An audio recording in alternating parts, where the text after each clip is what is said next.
नमस्कार। तो आज हम डिस्कस करेंगे कंप्यूटर नॉलेज के कुछ इंपॉर्टेंट एमसीक्यू जो आपके जीओआईटी पेपर के लिए इंपॉर्टेंट रहेंगे। इससे पहले हम कुछ शायद डिस्कस कर चुके हैं। अगर आपने वो वीडियोस नहीं देखी हैं तो देख सकते हैं, और अगर आप चैनल पे पहली बार आए हैं तो चैनल सब्सक्राइब करके जरूर जाइएगा। चलिए फिर स्टार्ट करते हैं, जिसमें आपका पहला प्रश्न है, who is the father of computer science. देखिए, जो आपके एलन ट्यूरिंग थे, ये थे आपके father of computer science. Option A सही होगा इसका। इसके बाद आपका अगला प्रश्न है, which of the following are related to finding information from the RAM. देखिए, जो आपके मेमोरी बफर रजिस्टर हैं, मेमोरी डेटा रजिस्टर है और मेमोरी एड्रेस रजिस्टर है, ये सब फाइंड करते हैं इंफॉर्मेशन फ्रॉम द रैम। तो ऑप्शन डी सही होगा इसका। इसके बाद आपका अगला प्रश्न है, which of the following controls the process of interaction between the user and the operating system. देखिए, जो आपका यूजर इंटरफेस है, ये कंट्रोल करता है जो प्रोसेस है interaction between the user and the operating system. तो ऑप्शन ए सही होगा इसका। इसके बाद अगला प्रश्न है, a dash contains text as well as information about the text. देखिए, जो आपकी मार्कअप लैंग्वेज है, ये कंटेन करती है टेक्स्ट को और इसके साथ साथ में इसकी इंफॉर्मेशन को भी। तो ऑप्शन सी सही होगा इसका। इसके बाद आपका अगला प्रश्न है, the common name for the crime of stealing password is. देखिए, जो आपका कॉमन नेम है क्राइम ऑफ स्टीलिंग पासवर्ड के लिए, ये है आपका स्पूफिंग। ऑप्शन सी सही होगा इसका। इसके बाद आपका अगला प्रश्न है, what is a light pen. देखिए, जो आपका लाइट पेन है, ये आपकी ऑप्टिकल इनपुट डिवाइस है। तो ऑप्शन बी सही होगा इसका। इसके बाद अगला प्रश्न है, हैकर्स। देखिए, हैकर्स आपका ब्रेक करते हैं इनटू अदर पीपल कंप्यूटर। तो ऑप्शन बी सही होगा, और ऑप्शन के हिसाब से ऑप्शन बी सही होगा इसका। इसके बाद आपका अगला प्रश्न है, what type of computers are client computers most of the time in a client server system. देखिए, क्लाइंट सर्वर सिस्टम में आपके जो most of the time client computer हैं, ये है आपके माइक्रो कंप्यूटर। ऑप्शन सी सही होगा इसका। इसके बाद आपका अगला प्रश्न है, the amount of vertical space between lines of A text in a document is called. देखिए, जो आपका वर्टिकल स्पेस है बिटवीन लाइन, इसे एक डॉक्यूमेंट में क्या कहा जाता है? इसे कहा जाता है लाइन स्पेसिंग। ऑप्शन बी सही होगा इसका। इसके बाद अगला प्रश्न है, which of this folders in Gmail will contain the emails which are composed but not yet sent. देखिए, इनमें से जीमेल में कौन सा फोल्डर है जो कंटेन करता है ईमेल्स को और वो कंपोज्ड भी हैं पर अभी तक सेंड नहीं की गई हैं? ये है आपका ड्राफ्ट फोल्डर। ऑप्शन डी सही होगा इसका। इसके बाद आपका अगला प्रश्न है, dash is the appearance of typed characters. देखिए, मान लीजिए आपने कोई भी करेक्टर टाइप किया गया है, तो इसकी अपीयरेंस किसके कारण होती है? ये होती है इसके फॉर्मेट के कारण। ऑप्शन बी सही होगा इसका। इसके बाद आपका अगला प्रश्न है, VoIP स्टैंड्स फॉर। देखिए, VoIP की फुल फॉर्म है आपकी voice over internet protocol. Option A सही होगा। इसके बाद अगला प्रश्न है, when A file is saved for the first time. मान लीजिए आप किसी फाइल को सेव कर रहे हैं फर्स्ट टाइम, तो आप इन ऑप्शन में से क्या करेंगे? इसका आंसर आप कमेंट बॉक्स में दें। इसके बाद आपका अगला प्रश्न है, where are data and program stored when the processor uses them. देखिए, आपका जो डेटा और प्रोग्राम है कहाँ पे स्टोर रहता है जब आपका प्रोसेसर इसको यूज़ करता है? ये स्टोर रहता है मेन मेमोरी में। ऑप्शन ए सही होगा इसका। इसके बाद आपका अगला प्रश्न है, dash represent raw facts whereas dash is data made meaningful. देखिए, जो आपका डेटा है ये रिप्रेजेंट करता है रो फैक्ट्स को, और जो आपकी इंफॉर्मेशन है ये बनाती है डेटा को मीनिंगफुल। ऑप्शन बी सही होगा इसका। इसके बाद अगला प्रश्न है, the two major categories of software include. देखिए, जो आपके दो मेजर कैटेगरीज हैं सॉफ्टवेयर की, ये हैं आपकी सिस्टम सॉफ्टवेयर और एप्लीकेशन सॉफ्टवेयर। ऑप्शन डी सही होगा इसका। इसके बाद आपका अगला प्रश्न है, what do you call the programs that are used to find out possible faults and their causes. देखिए, जो आपका डायग्नोस्टिक सॉफ्टवेयर है, इसका यूज़ किया जाता है आपका फाइंड करने के लिए जो आपका पॉसिबल फॉल्ट हैं और उनका कारण पता लगाने के लिए। तो ऑप्शन सी सही होगा इसका।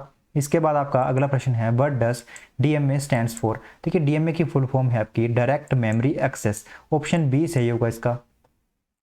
इसके बाद अगला प्रश्न है, एन एरर इन सॉफ्टवेयर और hardware is called a bug but is the alternative computer jargon for it. देखिए, जो आपके हार्डवेयर और सॉफ्टवेयर में एरर हैं, इन्हें बग कहा जाता है, और इसका अल्टरनेटिव नेम क्या हो सकता है? इसे ग्लिच भी कहा जाता है। ऑप्शन डी सही होगा इसका। इसके बाद आपका अगला प्रश्न है, IBM स्टैंड्स फॉर। देखिए, IBM की फुल फॉर्म है आपकी International Business Machines. Option C सही होगा इसका। इसके बाद आपका अगला प्रश्न है, COBOL is widely used in applications.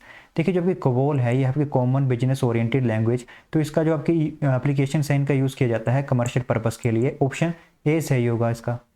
इसके बाद अगला प्रश्न है, when were the first digital electronic calculating machines develop.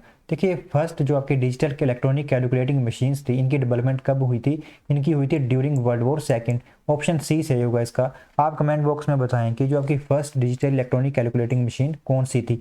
इसके बाद आपका अगला प्रश्न है, SMPS स्टैंड्स फॉर, देखिए SMPS की फुल फॉर्म है आपकी switched mode power supply, option A सही होगा इसका। इसके बाद आपका अगला प्रश्न है BDU इज ऑल्सो कॉल्ड, देखिए BDU की फुल फॉर्म है आपकी विजुअल डिस्प्ले यूनिट, तो जो आपके BDU है इसे स्क्रीन और मॉनिटर भी कहा जाता है, तो ऑप्शन सी सही होगा इसका। इसके बाद अगला प्रश्न है dash is the key to close a selected drop down list, cancel a command and close a dialog box, देखिए जो आपकी एस्केप की है इसका यूज़ किया जाता है आपका क्लोज करने के लिए, जो आपने सेलेक्ट कर रखी हो drop down list, cancel a command और क्लोज करने के लिए डायलॉग बॉक्स को, तो ऑप्शन सी सही होगा इसका। इसके बाद आपका अगला प्रश्न है RAM can be treated as the dash for the computer processor, देखिए जो आपके रैम है इसको ट्रीट किया जाता है as a waiting room for the computer processor, तो ऑप्शन सी सही होगा इसका। इसके बाद अगला प्रश्न है to move a copy of file from one computer to another over a communication channel is called, देखिए अगर आपने मूव करनी हो copy of file from one computer to another over a communication channel, तो इसे कहा जाता है आपका फाइल ट्रांसफ़र, ऑप्शन ए सही होगा इसका। इसके बाद आपका अगला प्रश्न है dash is the function key to display save as box, देखिए जो आपकी फंक्शन की F12 है इसका यूज़ किया जाता है डिस्प्ले करने के लिए सेव एज बॉक्स का, तो ऑप्शन डी सही होगा इसका। इसके बाद अगला प्रश्न है this part of computer does all the thinking it can carry out billions of instruction per second and gets very hot, देखिए जो आपका प्रोसेसर है कंप्यूटर का ये काम करता है आपका थिंकिंग का और कैरी आउट करता है billions of instruction per second, तो ऑप्शन सी सही होगा इसका। इसके बाद आपका अगला प्रश्न है a device which is not connected to CPU is called, देखिए पिछली वीडियो में हमने इसके बारे में डिस्कस किया था, अगर आपने वो वीडियोस देखी है तो आप इसका आंसर आराम से कर सकते हैं, इसका आंसर आप कमेंट बॉक्स में करें। इसके बाद आपका अगला प्रश्न है magnetic disk is an example of, देखिए मैग्नेटिक डिस्क आपका एग्जाम्पल है सेकेंडरी मेमोरी का, ऑप्शन ए सही होगा इसका।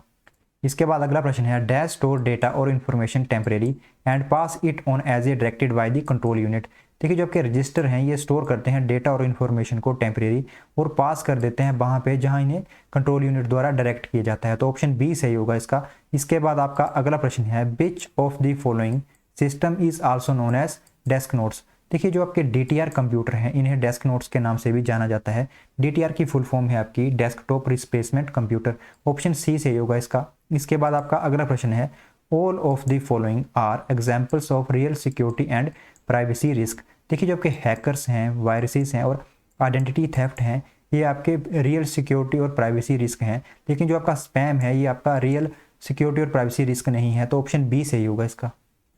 इसके बाद आपका अगला प्रश्न है ASCII is a coding system that provides, देखिए जो आपका American standard code for information interchange है ये आपको प्रोवाइड करता है 128 डिफरेंट कैरेक्टर्स, ऑप्शन डी सही होगा इसका।